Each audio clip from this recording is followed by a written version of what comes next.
살아계신 하나님 아버지, 감사와 찬송과 영광을 올려드립니다. 오늘도 생명 주시고 새날 주시고 또 건강도 주시고 저희들의 발걸음을 아버지의 집으로, 주님의 몸된 교회로, 이 은혜의 보좌 앞으로 저희를 불러주셔서 찬송하게 하시고 기도드리게 하시고 생명의 말씀을 전하고 듣게 하시니 하나님 아버지 감사합니다. 이 모든 것이 하나님의 은혜인 줄 믿습니다. 오늘 하루 동안에 주신 모든 은혜를 통하여 감사하게 하시고 기뻐하게 하시고 주신 사명 믿음으로 잘 감당하는 복된 한 날이 되도록 주님 은혜 내려 주옵소서. 이 시간 말씀하여 주옵소서. 저희가 눈을 열고 입을 열고 마음을 열어 귀를 열어 듣겠습니다. 예수 그리스도 이름으로 축복하며 기도 올리옵나이다. 아멘. 자, 오바댜서는 지금 보시는 대로 한 장으로 되어 있는 아주 짧은 서신이고, 사람의 이름을 따서 오바댜라는 선지자의 이름을 따서 그대로 제목을 붙였고요. 오바댜라는 이름의 뜻은 여호와의 종 또는 여호와를 예배하는 자, 여호와를 섬기는 자라는 뜻이 있습니다.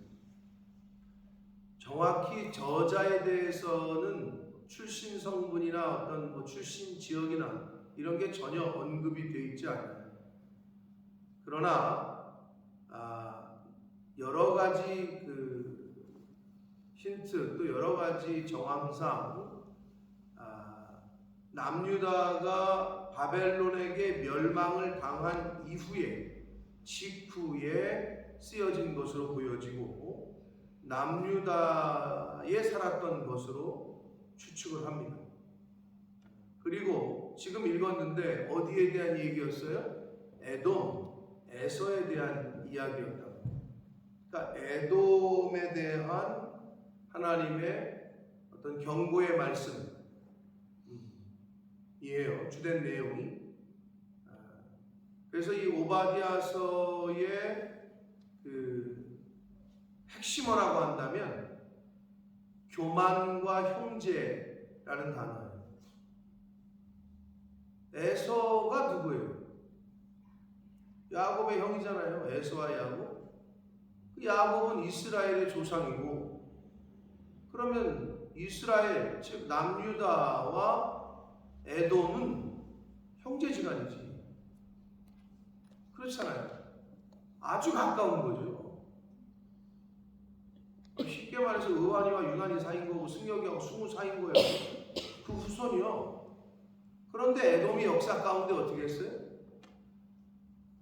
바벨론이 남유다를 침공할 때 남유다 편에 서가지고 맞서 싸워준 게 아니라 예루살렘을 점령하는 바벨론의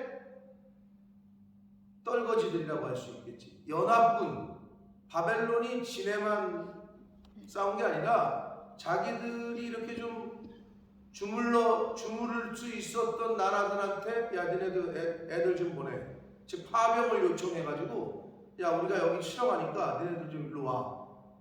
그래가지고 연합군을 형성해서 쳐들어왔단 말이에요. 그때 그쪽 편에서요. 말도 안 되는 얘기지.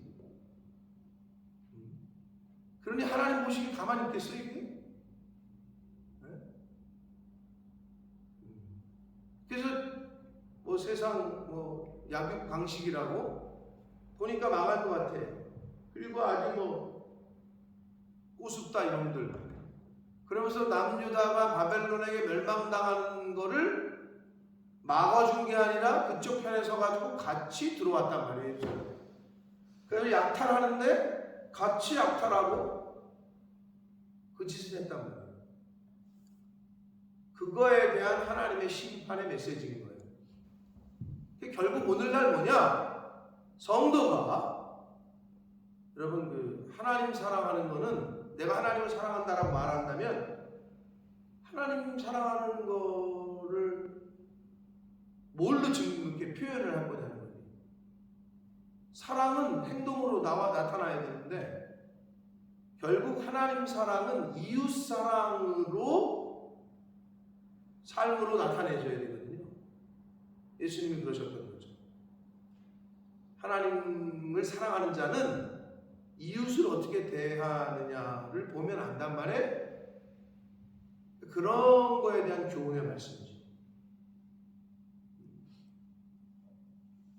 형제 자매를 어떻게 대하는지.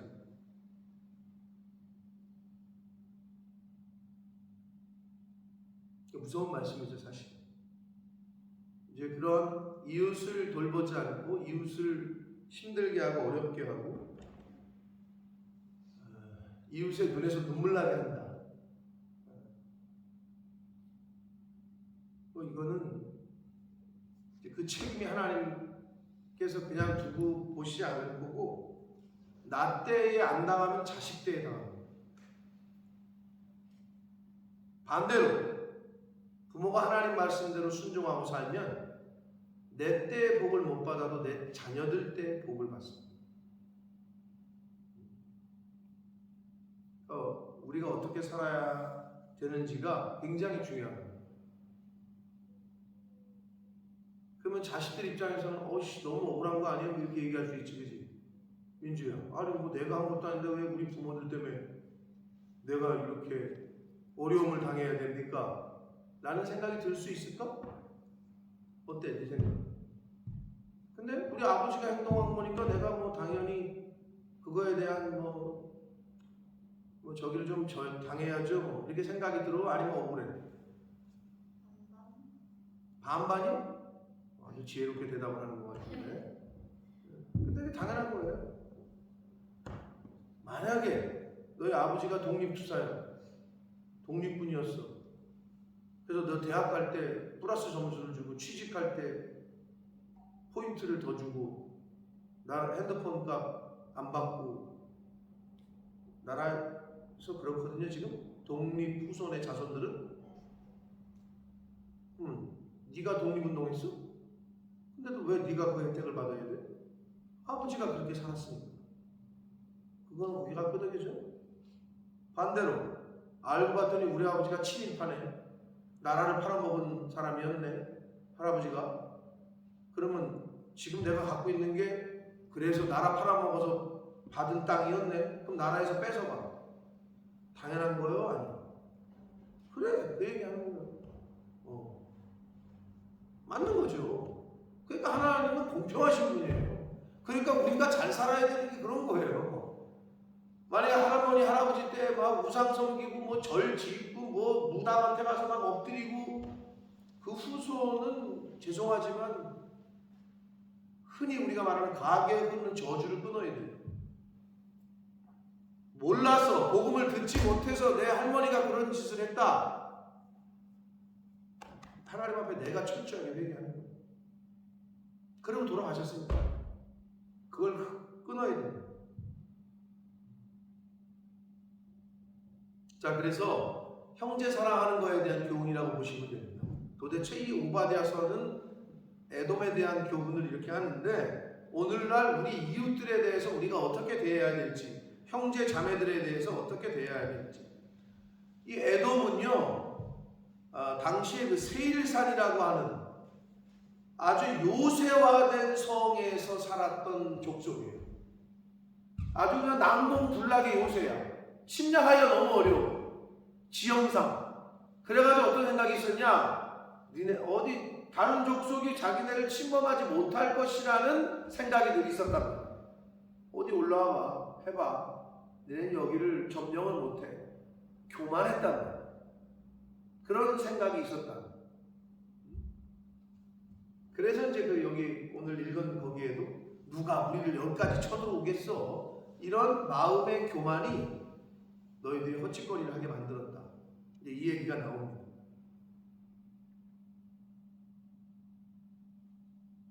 결국은 바벨론이 남유다를 침공할 때 형제 국가인 남유다를 돕지 않고 침략군의 편에 서가지고 바벨론이라는 제국의 행동대장 역할을 에돔이 했단 말이에요. 그래서 그거에 대한 심판의 메시지를 오바댜 선지자를 통해서 이제 하십니다. 그런 내용입니다. 그거를 이제 아시고 다시 한번 본문으로 돌아가면 주 여호와께서 에돔에 대하여 이와 같이 말씀하셨다. 우리가 여호와께로 말미암아 소식을 들었나니 곧 사자가 나라들 가운데 보내심을 받고 이르기를 너희는 일어날지어다. 우리가 일어나서 그와 싸우자. 에돔과 싸우자. 하나님이 이 심판을 작정하신 거예요. 그래서 보라, 내가 너를 나라들 가운데 매우 작게 하였으므로 네가 크게 멸시를 받는다. 하나님께서 이제 직접적으로 개입을 하셔서 하나님의 심판이 에돔 나라에 이제 에돔 족속에 임해서 멸시와 천대와 멸망을 당하게 될 거다. 그 이유는 3절 너의 마음의 교만이 그랬습니다. 마음의 교만. 자, 교만과 거만과 자만은 사춘들인데 같은 비슷한 말인데 이 교만하고 자만하고 거만하면 자고하면 큰일 나요. 그 마음은 아예 없어요. 우리가 하나님을 섬길 때 첫째는 겸손하며 겸손히 주를 섬겨야 돼요. 자고하고 막 우쭐대고 막 그러면 여러분 어때요? 그런 사람이 있으면 우리가 보기에도 눈꼴시잖아요. 우리 주변에 그런 사람들이 있으면 하나님 보시기 어떻겠어요? 똑같아요. 마음의 교만이 스스로를 속였다는 거예요. 바위 틈에 거주하며 높은 곳에 사는 자, 당시 약 해발 1500m 정도에 해당하는 지형적인 위치에 에돔 족속이 살았어요. 그래서 진짜 높은 곳에 살던 사람이에요. 족속이죠. 내가 마음에 이르기를 누가 능히 나를 땅에 끌어내리겠느냐? 야, 우리가 이렇게 이런 데 사는데 낭몽불락의 요새인데 누가 감히 우리를 이 밑으로 끌어내리겠느냐? 이런 교만이 있었던 거죠. 여러분 높이 올라갈 때 올라가길 좋아하잖아요. 우리는 높은 자리, 승진, 높은 곳에 가길 원하잖아요. 늘 말씀드려. 여기서 1층에서 떨어지는 거는 별로 안 다쳐. 기껏 다쳐봤자 발목이 어떻게 되거나 부러지고. 한 10층, 20층에서 떨어지면 어떻게 될까? 죽어. 아픈 걸 떠나서. 높이 올라갈수록 조심해야 되는 거예요. 그래서 이 에돔 국가가 누가 감히 우리를 땅에 끌어내리겠느냐, 감히 우리를 누가 넘보겠느냐 이러고 살았다는 거예요. 내가 독수리처럼 높이 오르며 별 사이에 깃들일지라도 내가 거기에서 너를 끌어내리리라. 여호와의 말씀. 끝장나는 거죠. 이제 이거는 하나님께서 끌어내리시겠다는데 뭐 안 내려올 자가 어디 있어요? 혹시 도둑이 내게 이르렀으며 강도가 밤중에 내게 이르렀을지라도 만족할 만큼 훔치면 그치지 아니하겠느냐? 혹시 포도를 따는 자가 내게 이르렀을지라도 그것을 얼마쯤 남기지 아니하겠느냐? 내가 어찌 그리 망하였는고? 비유를 드는 거죠. 여러분 도둑이 뭘 훔쳐가도 지갑만 훔쳐가든지 뭐 돈만 훔쳐가든지 그러지 집안 가재 도구를 다 훔쳐가지는 않는다는 거야. 포도를 누가 쓸 일을 해가도 뭐 먹을 만큼 따가든지 뭐 얼만큼 다 가져가지 완전히 포도밭을 싹 쓰게 해가지고 쑥대밭을 내지는 않는데 그런데 니네는 어떻게 이렇게 된 거니? 라고 얘기하는 거예요. 그런데 네 에돔 족속은 도대체 뭔 일이 있었던 거야? 완전히 망했다는 거예요. 부분적인 멸망이 아니라 완전히 멸망. 어떻게 이렇게 된 거야? 라고 지금 수사의문문을 사용해서 야, 그런데 너희는 어찌 그리 망했냐? 라고 기록하고 있습니다. 어찌하여 그렇게 철저하게 파괴됐냐? 어쩌다가 이걸 얘기하고 있습니다. 에돔 족속의 조상인 에서가 어찌 그리 수탈되었으며 그 감춘 보물이 어찌 그리 빼앗겼는고? 아주 철저하게 멸망당하고 빼앗기게 되는 걸 의미합니다.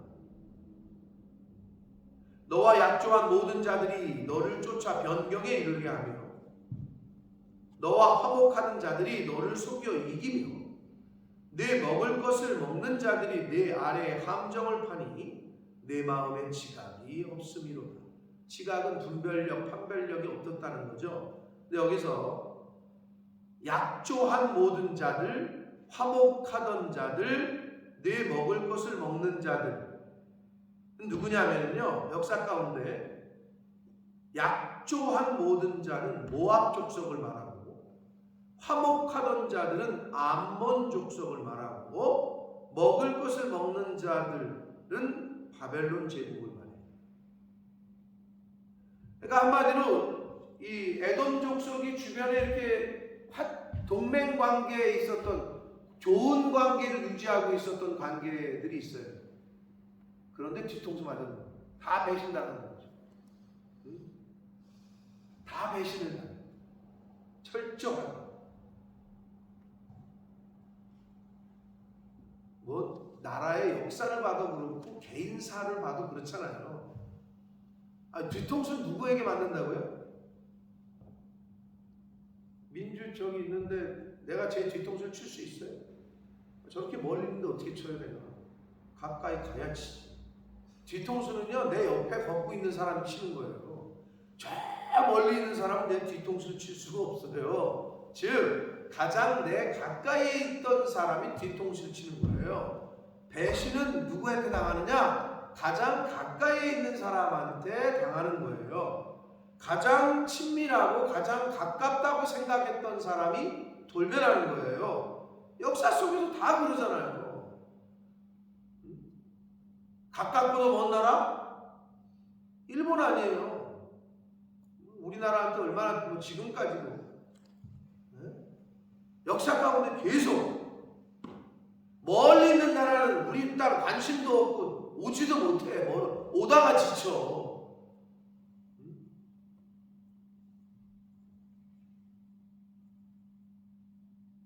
대영 제국이 이 도둑질 하던 사람들이잖아. 이 사람들이, 이 나라가. 그 섬나라는 어쩔 수 없나 봐. 섬이니까 한계가 있잖아. 그러니까 대륙에 나가서 약탈을 해와야 되는 거지. 섬나라. 이 사람들이 큰 도둑놈이라는 건 저기 런던의 박물관 가시면 알 수 있잖아요. 다 남의 나라 거 빼앗아 가져온 거 아니에요. 이 나라가 그런 나라예요. 일본하고 비슷해. 그러니까 일본하고 친하잖아. 일본하고 모든 걸. 일본이 여기 오른쪽 교통문화도 일본은 따랐고 정치 어떤 뭐 그런 형태도 일본도 천황이 있고 여기도 왕이 있고 아직도 군주국가를 표방하고 그렇게 따랐단 말이에요. 근데 우리나라를 대영 제국이 와서 침략한 적이 있나? 없잖아요. 여기까지는 오기가 먼 거지. 인도는 먹었었잖아요. 인도는 지배했었죠. 가장 아시아 쪽에 가까운 나라를 지배했던 나라가 또 어디 있나?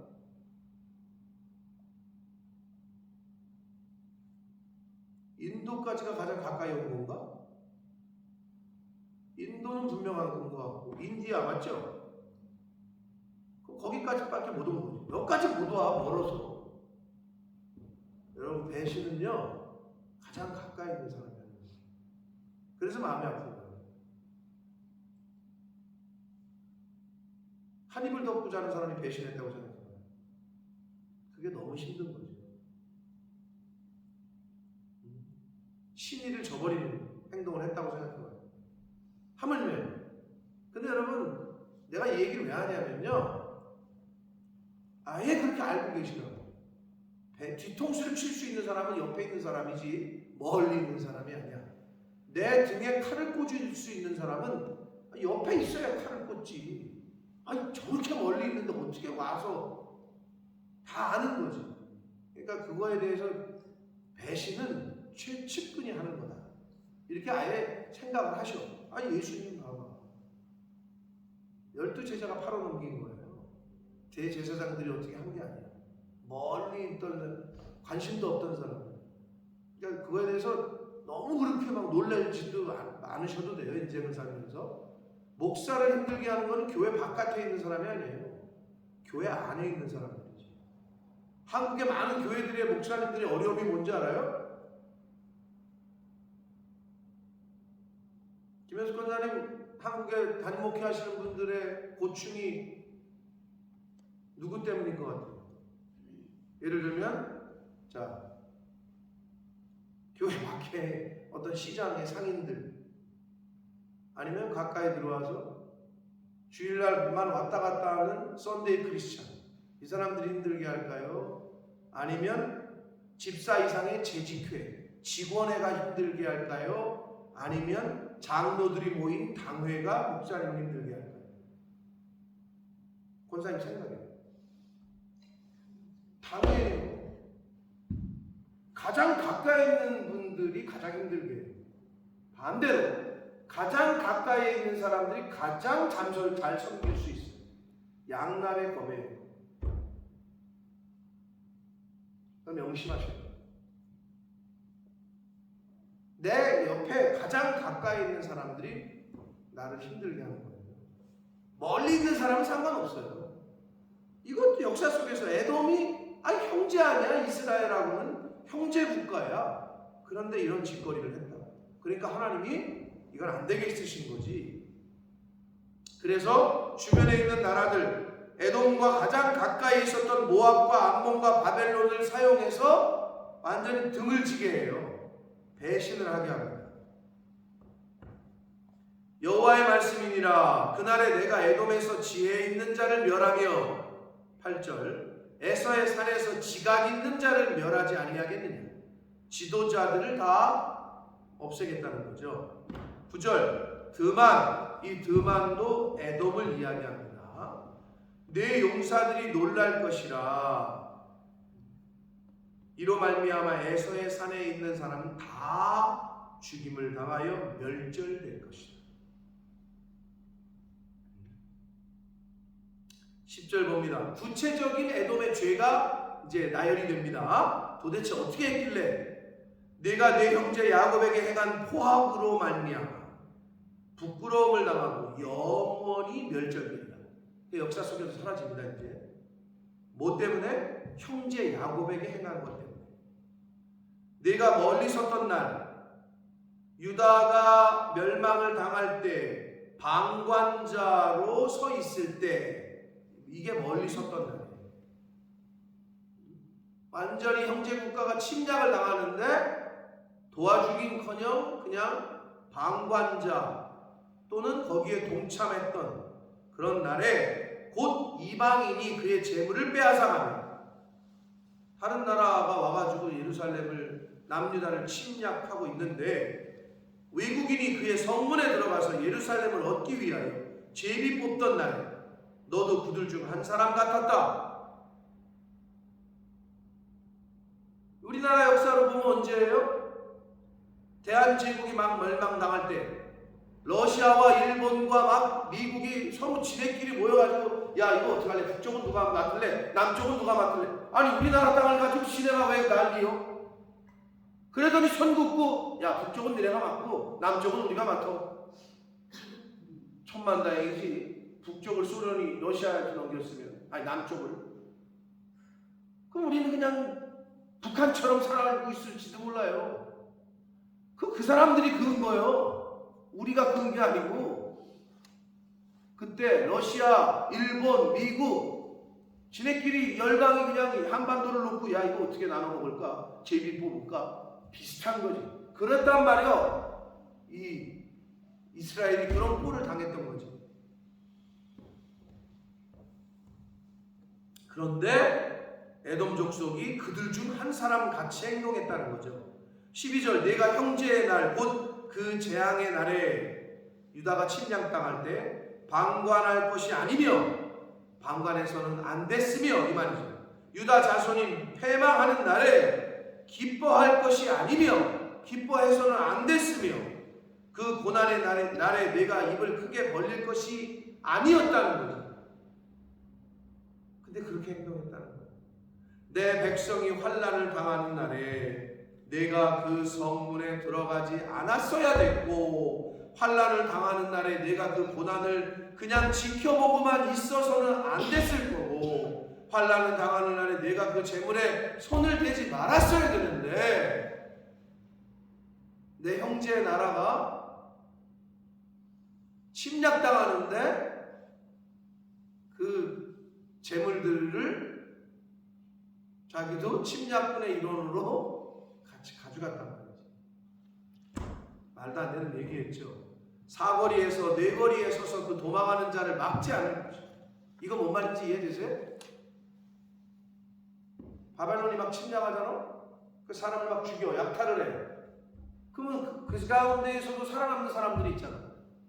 어? 그 가운데에서도 산으로 도망치든지 어디로 막 도망치든지. 어? 근데 도망치던 사람들을 막았다는 거예요. 여기 도망가요. 여기도 죽이세요. 아주 못된 짓이지. 도망가는 사람을 도망가게 해주고 숨겨주지 못할지언정 여기 있어요 하고 막은 거야. 누가? 에돔이. 아주 못된 짓이지. 하나님 앞에 이건 뭐 두말할 여지가 없는 거야. 도망가는 사람들을 막았다는 거야.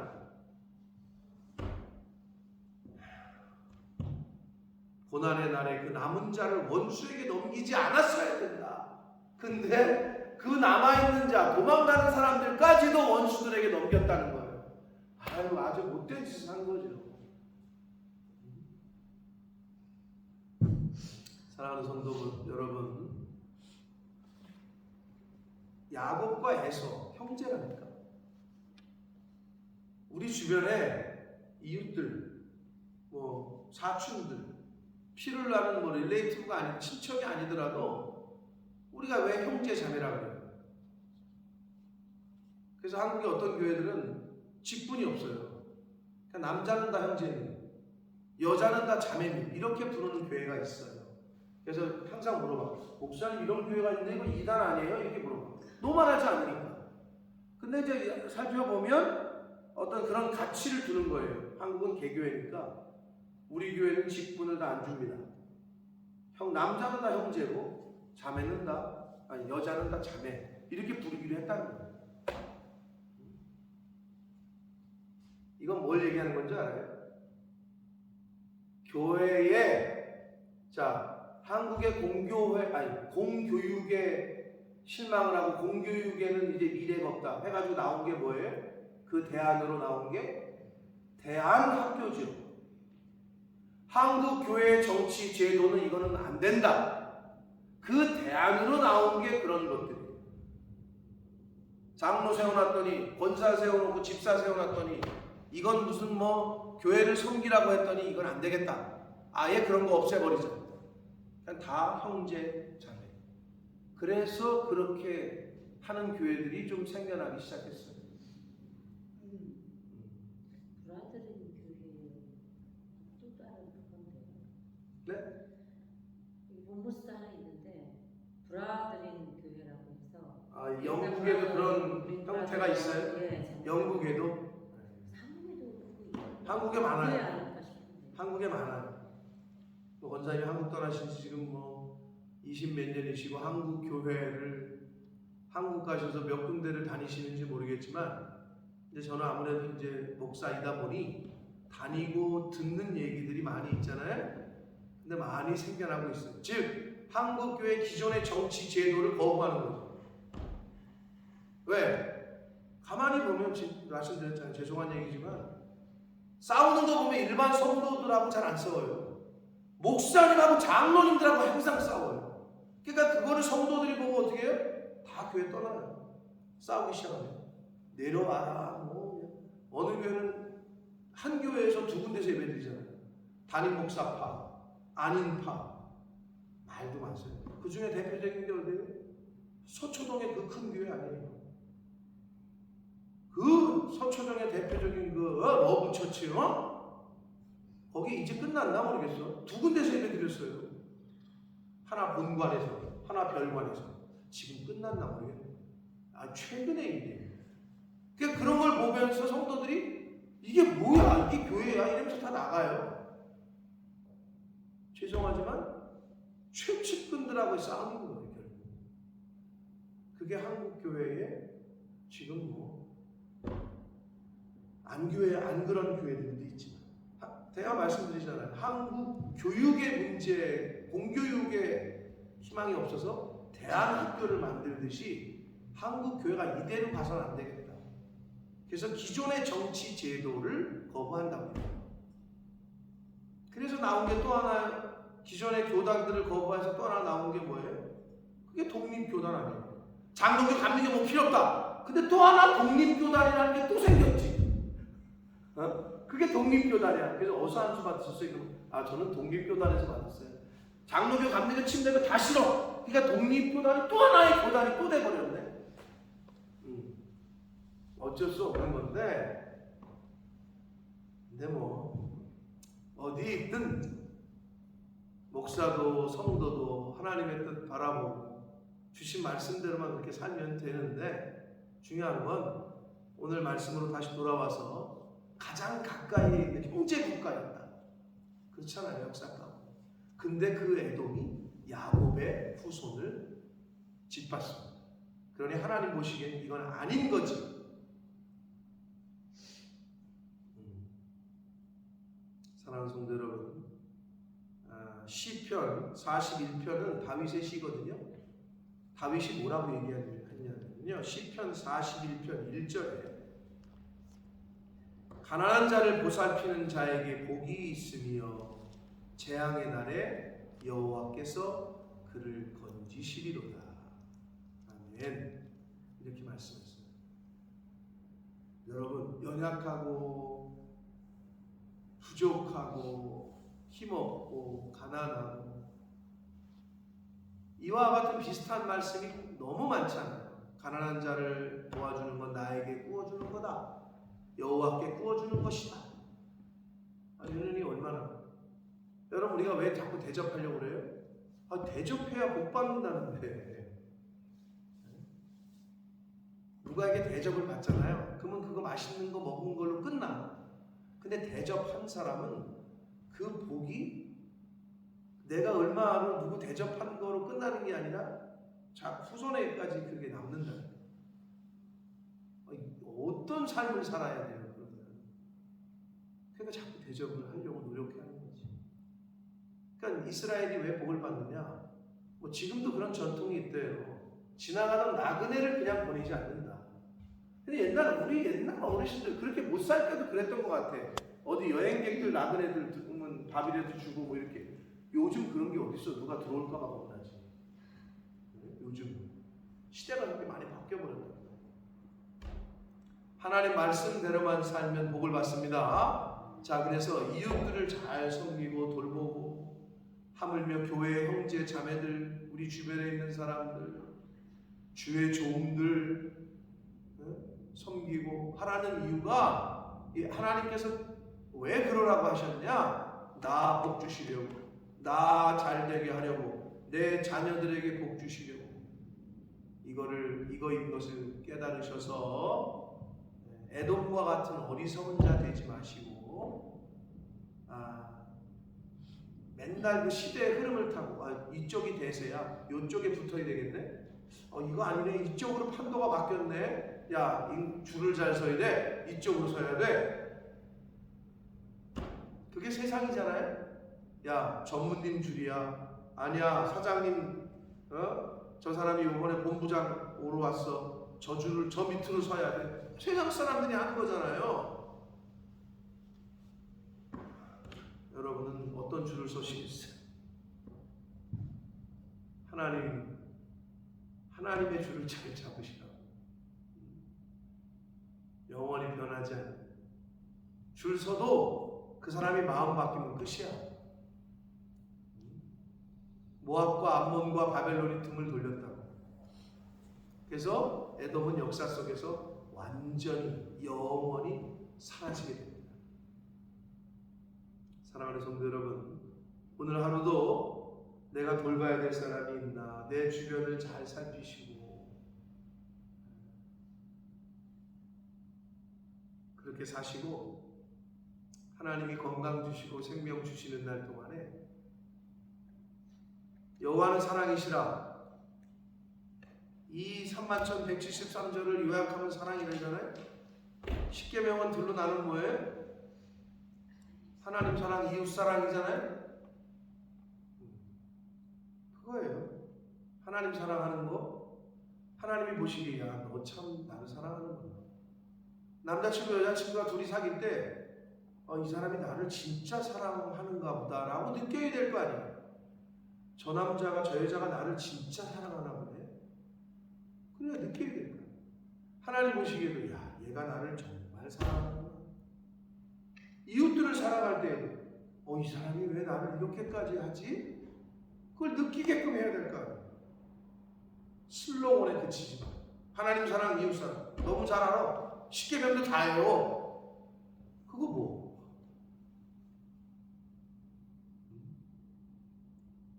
삶으로 오늘 하루를 잘 드러내고 나타내는 삶이 되시고, 하나님이 건강 주실 때, 남아있는 생명 주실 때 하나님 사랑하고 이웃 사랑하는 삶을 사시는 저와 여러분이 되시기를 예수 그리스도 이름으로 축복합니다.